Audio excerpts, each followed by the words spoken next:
There are numerous tales in the history of mankind where people have sought some means of escaping death. Whether it's viewed as a mystic alchemy formula for a potion or a fountain of youth, death is not something most of us are interested in. As human beings, we like to think that we can fix anything given enough time and experimentation. To that end, humans are still looking for their fountain of youth by more sophisticated scientific avenues. As we read about the very beginning in Genesis, we read about a tree of life. Its companion in the midst of the garden was known as the tree of the knowledge of good and evil.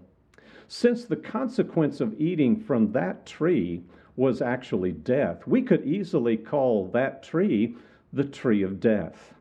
And so there was a tree of death and there was a tree of life.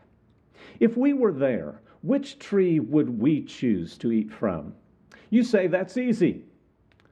I say it's not. You see, we actually do choose a tree to eat from every day. When we sin, we are making the same choice as that foolish choice made in the very beginning. You've chosen death. James wrote this: "Let no one say when he is tempted, I am being tempted by God. For God cannot be tempted by evil, and he himself does not tempt anyone. But each one is tempted when he is carried away and enticed by his own lust. Then when lust is conceived, it gives birth to sin, and when sin is accomplished, it brings forth death." That's in James chapter 1, verses 13 through 15. And so, I say this: choose the tree from which you will eat very carefully.